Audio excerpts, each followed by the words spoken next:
In the vast uncharted expanse of the galaxy lies a planet so hostile that most species avoid it at all costs. This death world, known to the galactic community only by its rough coordinates and ominous nickname Varga Prime, is infamous for its brutal environment, savage weather patterns, toxic atmosphere pockets, and predators so lethal that even veteran explorers rarely survive long. Few have even attempted to land there, and none returned with hopeful news. One ordinary day aboard the Galactic Trade Authority's long-range listening station, nestled within a relatively quiet star system, an unexpected transmission flickers across the sensors. It's a coded SOS distress signal emanating from deep within Varga Prime's system. The signal is cryptic and heavily encrypted, but the urgency is unmistakable, a desperate call for help. The Galactic Council immediately convenes a high-priority emergency session to debate the implications of this transmission. Most council members are wary. Varga Prime has a brutal reputation. Countless ships have vanished in its orbit, swallowed by natural disasters or unknown threats. Many fear this SOS might be a trap, an ambush by scavengers, pirates, or worse. The risk of losing an entire fleet to such a hostile world could tip political balances and threaten fragile peace accords. Still, the Council cannot ignore the distress call outright. Galactic law mandates aid for any species sending such a signal. Ignoring the SOS could alienate entire civilizations that value honor and mutual protection. After heated debate, they decide to dispatch a reconnaissance fleet, small, swift, and heavily armed but not large enough to provoke war or appear aggressive. The hope is to investigate the source of the distress call, assess any survivors, and offer help. Commanding the fleet is Admiral Sixra, a seasoned veteran known for her tactical brilliance but cautious nature. Her ships traverse the dangerous entry points of Varga Prime's atmosphere, equipped with cutting-edge sensors and defensive systems. As they close in on the signal's origin, the crew's unease grows. The sensors reveal strange energy fluctuations and distorted readings, as if the planet itself resists their probing. The surface imagery that finally comes through reveals a devastated landscape. Twisted metal ruins scattered across jagged terrain, scorched ground, and signs of violent conflict. But there is no sign of life or survivors. The distress signal continues to pulse, repeating an old human-style emergency frequency pattern, strange and unfamiliar to the aliens. The fleet's linguists struggle to decode it fully, but fragments reveal pleas for aid, warnings of overwhelming danger, and references to a Deathworlder presence. Suddenly, the atmosphere around the fleet crackles with interference. Alien sensors begin to fail, communication arrays distort, and the ship's defensive systems come under invisible attack. Then, without warning, swarms of fast, sleek craft burst from the planet's shadow, moving with uncanny coordination and ruthlessness. These are no ordinary fighters. They are piloted by beings adapted for the harshest survival, using guerrilla tactics, and their technology melds seamlessly with the environment. The aliens quickly realize they have stumbled into a trap set by the planet's indigenous defenders, the Deathworlders, humans who have not only survived but thrived on Varga Prime. Hardened by centuries of relentless environmental warfare, these humans possess brutal combat skills, enhanced biology, and adaptive tech forged in the crucible of their savage home. Admiral Sixra's fleet faces a sudden, overwhelming assault. Their sensors black out one after another, and their ships start to fall. The aliens are stunned. This is no simple SOS rescue mission. It's a battle for survival against an enemy they grossly underestimated. The fleet orders a retreat, limping away from the death world as their minds race with a chilling realization. Humans from Varga Prime are not victims, but fierce warriors ready to defend their home with unmatched ferocity. The distress signal was just the beginning. The galaxy's perception of Deathworlders and humanity will never be the same. After the devastating first encounter near Varga Prime, the alien fleet limps away to regroup and analyze the shocking new intelligence they've gathered. The initial reconnaissance mission, meant to be a simple rescue or salvage, has turned into a costly nightmare. But the Galactic Council is not ready to concede defeat. If anything, the mysterious distress signal and the fierce defense by the planet's inhabitants have only stoked their curiosity and determination. Weeks later, a larger, more formidable fleet is dispatched. This new force includes warships equipped with upgraded shields, advanced weaponry and electronic warfare systems designed to counter the strange interference encountered previously. The alien commanders are confident that this time, they will overwhelm whatever defenses the Deathworlders have. As the fleet approaches Varga Prime once more, a thick, oppressive atmosphere blankets the planet. Sensors pick up unusual readings, biological and technological signals that don't fit any known pattern. But the aliens push forward, scanning the surface carefully for any signs of life or habitation. The first images relayed back reveal an eerie post-apocalyptic landscape, dotted with scattered settlements and vast tracts of seemingly barren wasteland. There are signs of human engineering, fortifications built from a mixture of salvaged alien tech and native materials, cleverly camouflaged into the planet's harsh terrain. Unbeknownst to the aliens, the humans have been watching the approach carefully. Their warning shots in the first encounter were just the opening moves in a calculated defense strategy designed to exploit their intimate knowledge of the planet's deadly environment. The humans' homeworld is a crucible that has forced them to evolve in ways other species cannot fathom: enhanced endurance, quick reflexes, and unparalleled strategic cunning. Without warning, the calm is shattered. Alien sensors pick up rapid movements in the dense jungles and mountainous regions around the landing zones, shadowy figures striking with precision and vanishing just as quickly. Swarms of agile fighters, piloted by Deathworlders, emerge from concealed tunnels and ravines. They attack in coordinated waves using guerrilla tactics honed by generations of survival in the planet's deadly wilderness. The aliens soon realize their advanced weaponry and tactics are ill-suited for this terrain and opponent. Conventional laser blasts and missiles are less effective amid the dense bioelectric storms and corrosive mists that cloak the planet. The humans exploit every environmental advantage, springing traps that topple alien vehicles into acid pits, using deadly flora as natural weapons, and deploying stealth drones that disrupt alien sensors. Despite their technological superiority, the alien fleet suffers devastating losses. Their ships are caught off guard by the humans' adaptive use of both technology and nature. Alien command is thrown into chaos as communications falter, and the coordinated attack turns into a desperate struggle for survival. The Deathworlders show no mercy. Their tactics are brutal and relentless. They strike fast, disappear into the shadows, then reappear where least expected. The aliens begin to understand that these humans are not primitive savages, but warriors whose entire existence revolves around mastering the lethal world they inhabit. Faced with mounting casualties and a tactical disadvantage, the alien commanders call for an emergency retreat. The once confident fleet withdraws, battered and humbled. The humans of Varga Prime have proven themselves an enemy unlike any other, fierce, cunning, and terrifyingly resilient. As the alien ships pull away from the planet's orbit, their crews are left to digest the brutal lesson. The SOS signal was no mere cry for help. It was a lure, a trap designed by Deathworlders who fight not just for survival, but for dominance over any who dare threaten their home. The galaxy has witnessed a glimpse of humanity's true nature, and the war for Varga Prime and perhaps much more has only just begun.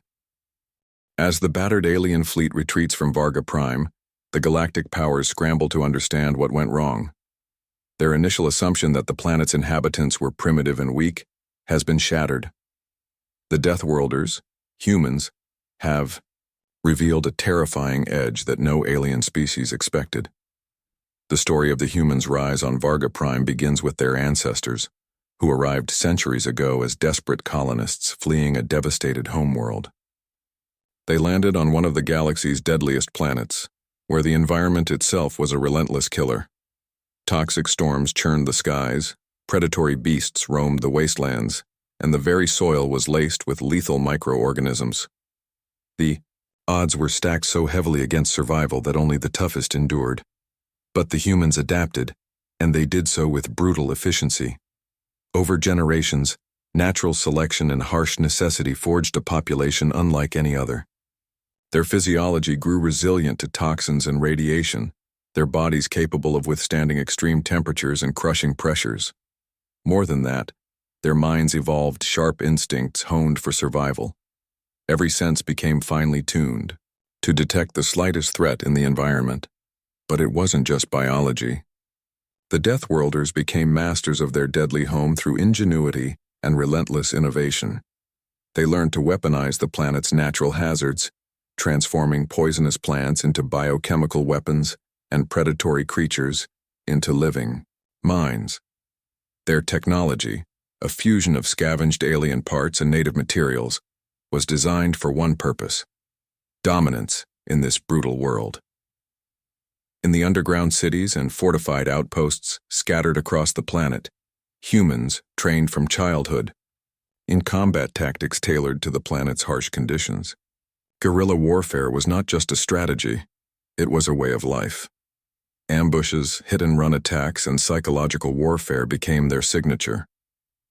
This fusion of physical resilience, tactical genius, and technological adaptation made the humans of Varga Prime a force the galaxy had never seen before. Back in the Galactic Council chambers, the alien leaders debated the new reality. Some still clung to outdated stereotypes, dismissing humans as wild barbarians without advanced civilization. Others, more pragmatic, argued that the Deathworlders had weaponized their environment to such an extent that any future conflict would be costly and unpredictable. Meanwhile, deep beneath the surface of Varga Prime, human commanders coordinated defenses, knowing the alien fleet would return stronger and more determined. They studied their enemies' tactics, identifying weaknesses, and preparing countermeasures. Unlike the aliens, humans did not rely solely on brute force or technological superiority. They relied on adaptability and cunning.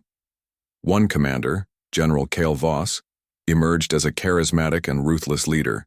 He inspired his troops with a vision of absolute defense of their home. No surrender, no compromise.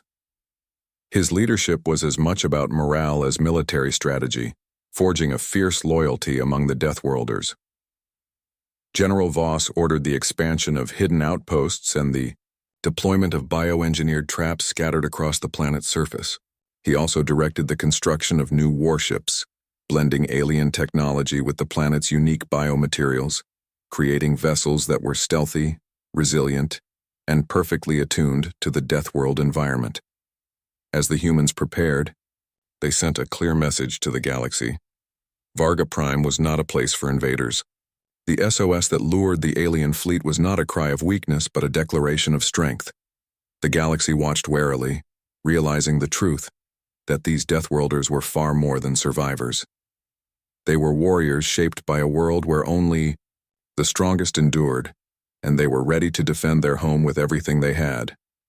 Following their humiliating defeat on Varga Prime, the Galactic Council refuses to accept failure.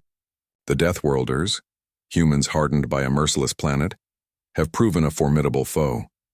But the Council believes overwhelming force and superior technology can still turn the tide. Plans are set in motion for a massive fleet to return, this time with the full might of the Council's warships and the latest advancements in warfare.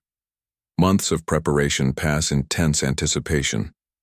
The new fleet is larger, faster, and better equipped. State-of-the-art weaponry, including plasma cannons, capable of breaching the toughest armors and electronic warfare systems designed to disrupt enemy sensors, is mounted on each vessel. Shield generators are reinforced to withstand the strange interference experienced before. Commanders are briefed thoroughly on the previous encounter's failures, and tactical simulations emphasize adapting to guerrilla tactics and environmental hazards. Leading this armada is Admiral Therix, a ruthless and uncompromising officer with a reputation for crushing rebellions with absolute precision. Unlike his predecessor, Admiral Sixra, who had hoped for diplomacy and reconnaissance, Therix plans to annihilate the Deathworlders outright. As the fleet approaches Varga Prime's orbit, sensors immediately detect a bustling military presence on the planet's surface. But this time the Deathworlders do not rely solely on surface defenses. They unleash their own mighty fleet, massive warships uniquely engineered to thrive in the planet's hazardous conditions. These human vessels are unlike any the galaxy has seen. Their hulls are infused with bioorganic materials harvested from Varga Prime's ecosystem, granting them remarkable resilience and the ability to self-repair. Their engines adapt to the planet's turbulent atmosphere, enabling sudden bursts of speed and unexpected maneuvers. Stealth coatings blend them into the void, making detection nearly impossible until it is too late. The Deathworlders' fleet strikes first, engaging the alien armada with precision and ferocity. Their tactics blend conventional fleet warfare with guerrilla-style ambushes, exploiting knowledge of local space anomalies and debris fields to confuse and trap enemy ships. Alien captains find their most trusted battle formations disrupted and their weapon systems sabotaged by the environment itself. Space erupts into chaos as massive warships exchange devastating volleys of plasma and missile fire. Explosions light the void, lighting up Varga Prime's orbit in a deadly ballet. Despite their technological superiority, the aliens struggle to match the humans' adaptability and resolve. Every human ship seems to anticipate the enemy's moves, countering with innovative tactics forged from centuries of survival on a death world. Meanwhile, on the planet's surface, human defenders continue to wage guerrilla warfare, harassing alien landing parties with hit-and-run strikes and bioengineered traps. The combined pressure from above and below overwhelms the aliens, forcing them into a defensive posture. Admiral Therix's confidence begins to waver as casualties mount and key vessels are crippled or destroyed. The Deathworlders' unyielding spirit and mastery of their environment turn the battle into a grueling war of attrition. The alien fleet, despite its size and firepower, cannot break through the relentless human defense. In a bold move, the human fleet executes a coordinated strike targeting the alien command ship, exploiting a rare vulnerability in its shield matrix. The attack disables the flagship's systems, causing confusion and panic among the alien ranks. Communication breakdowns ripple through the fleet, further tipping the scales. As the battle rages on, it becomes clear that the humans have seized the advantage. The alien commanders face an impossible choice: risk total annihilation or order a retreat to save what remains of their forces. The fleet slowly withdraws, battered and humbled. Varga Prime remains unconquered, its Deathworlder defenders standing victorious once more. The message sent by the humans is unmistakable. They will not surrender, and any attempt to subjugate their world will come at a catastrophic cost. With the alien fleet's retreat from orbit, the battle for Varga Prime enters a new and grueling phase. The Deathworlders, humans hardened by their planet's brutal environment, shift from large-scale fleet battles to relentless guerrilla warfare on the surface. This is where their true strength lies, in the shadows, the wastelands, and the lethal terrain they know better than any invader. The alien forces, though battered and bruised, refuse to give up their mission.